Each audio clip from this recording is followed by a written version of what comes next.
Hello everyone, myself Akshita. Today we discuss about systematics. Now let's start. First of all, we talk about systematics. Systematics, what do you mean by systematics?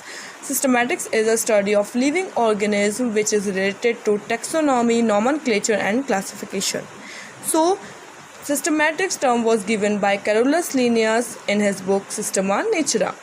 तो definition क्या हुई systematics की? It is a branch of biology which deals with the study of classification, nomenclature and taxonomy. As you know, there is a great biodiversity on this earth. It is about 10 to 40 millions.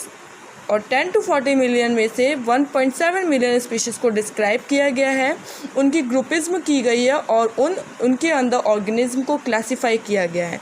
और वो सब किसके अंदर किया गया है? Systematics के अंदर. सिस्टमैटिक्स ही एक्सप्रेस करता है बायोडाइवर्सिटी को, क्योंकि सिस्टमैटिक्स टर्म के अंदर हम ऑर्गेनिज्म को क्लासीफाई करते हैं on the basis of their similar और डिसिमिलर करेक्टर्स.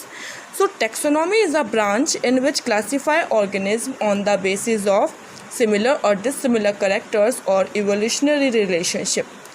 तो इस तरीके से आपको सिस्टमैटिक्स में देखने को मिलता है कि हम यहाँ पे स्टडी करते हैं इवोल्यूशनरी रिलेशनशिप की, न्यूमेरिकल एंड आर्टिफिशियल टेक्सोनॉमी.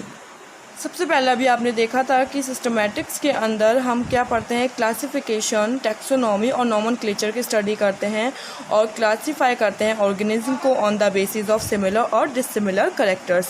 इसी के बेस पे हमने क्लासिफिकेशन को डिवाइड कर दिया 3 पार्ट्स में. First one is artificial classification, second one is natural classification and third one is phylogenetic classification. तो सबसे पहले अगर हम बात करें आर्टिफिशियल क्लासिफिकेशन की, तो यहाँ पे जो फर्स्ट बायोलॉजिस्ट थे अरिस्टोटल, जिन्हें हम बोलते हैं फादर ऑफ जियोलॉजी या फादर ऑफ बायोलॉजी. ठीक है, तो उन्होंने क्या किया था? एनिमल्स को 2 कैरेक्टर्स के बेस पे डिवाइड कर दिया था. जिनमें रेड ब्लड प्रेजेंट होता है वो कहलाते हैं एनीमिया, और जिनमें रेड ब्लड प्रेजेंट नहीं होता वो कहलाते हैं अनीमिया. ठीक है, और अगर हम हैबिटेट देखें तो उनको डिवाइड कर दिया था. जो टेरेस्ट्रियल होते हैं, जो लैंड पे रहते हैं, एक्यूटिक जो वाटर में रहते हैं, और एरियल जो एयर में प्रेजेंट होते हैं. मींस कि यहाँ पे आपके आ जाएंगे बैड बर्ड्स. ओके, और दूसरे हमारे जो बायोलॉजिस्ट हैं वो है थियोफ्रेस्टस, जिन्हें बोला जाता है फादर ऑफ बॉटनी. इन्होंने जो डिवाइड किया था प्लांट्स को, वो डिवाइड किया था हर्ब, श्रब, अंडर श्रब्स और ट्रीज. ठीक है, और हमारे जो थर्ड बायोलॉजिस्ट है वो है Elder and Pliny. Elder Pliny ने क्या किया था? जो एनिमल्स को डिवाइड किया था वो इस तरीके से किया था कि जो फ्लाइट एनिमल्स है, मीन्स जो उड़ सकते हैं और जो नहीं उड़ सकती बर्ड्स, तो फ्लाइट बर्ड्स और नॉन फ्लाइट बर्ड्स में डिवाइड कर दिया था. और हैबिटेट के बेस पे अगर हम देखें तो उन्होंने लैंड, एयर और वाटर, जो एनिमल्स लैंड पे रहते हैं उनको अलग क्लासीफाई करा, जो एयर में रहते हैं वो अलग, और जो वाटर में रहते हैं उनको अलग क्लासीफाई किया. अगर हम नेक्स्ट बायोलॉजिस्ट की बात करते हैं वो हैं लिनियस, जिन्हें हम बोलते हैं फादर ऑफ टेक्सोनॉमी. तो उन्होंने स्टैमेंस के बेस पे, मींस फ्लावर में जितने स्टैमेंस प्रेजेंट है उनको अलग अलग प्लांट्स को डिस्क्राइब कर दिया. मोनोएंड्रिया जिसमें सिंगल प्रेजेंट है, डाईएंड्रिया जिसमें 2 स्टैमेंस प्रेजेंट है, और ट्राईएंड्रिया जिसमें 3 स्टैमेंस प्रेजेंट है, एंड एसून. तो इस तरीके से आर्टिफिशियल क्लासिफिकेशन में आपने यहाँ देखा कि 1 या 2 कैरेक्टर के बेस पे डिवाइड कर दिया गया एनिमल्स और प्लांट्स को. अब जैसे यहाँ पे फ्लाइट और नॉन फ्लाइट एनिमल्स हैं, तो यहाँ पे फ्लाइट जो बर्ड्स आ गई वो आ गए स्पैरो, और जो नॉन फ्लाइट बर्ड्स आ गई वो आ गई कीवी. ये कहने को ग्रुप एक ही है इनका, बर्ड्स को है, लेकिन ये फिर भी इनको सेपरेट रखा गया है. क्यों? क्योंकि इनका कैरेक्टर देखा गया फ्लाइट और नॉन फ्लाइट का. Now this is the natural system of classification. इससे पहले वाले क्लासिफिकेशन में आपने देखा था कि हमने वहाँ पे जो ऑर्गेनिज्म को क्लासीफाई किया था 1 कैरेक्टर के बेस पे. वहाँ पे हमने 1 कैरेक्टर के बेस पे ही क्या किया है? ऑर्गेनिज्म को क्लासीफाई किया है. लेकिन नेचुरल क्लासिफिकेशन में क्या करेंगे? नंबर ऑफ़ करेक्टर्स, मींस 1 से ज़्यादा करेक्टर्स के बेस पे भी यहाँ पे क्लासीफाई किया गया है ऑर्गेनिज्म को, और मॉर्फोलॉजिकल करेक्टरिस्टिक्स के बेस पे.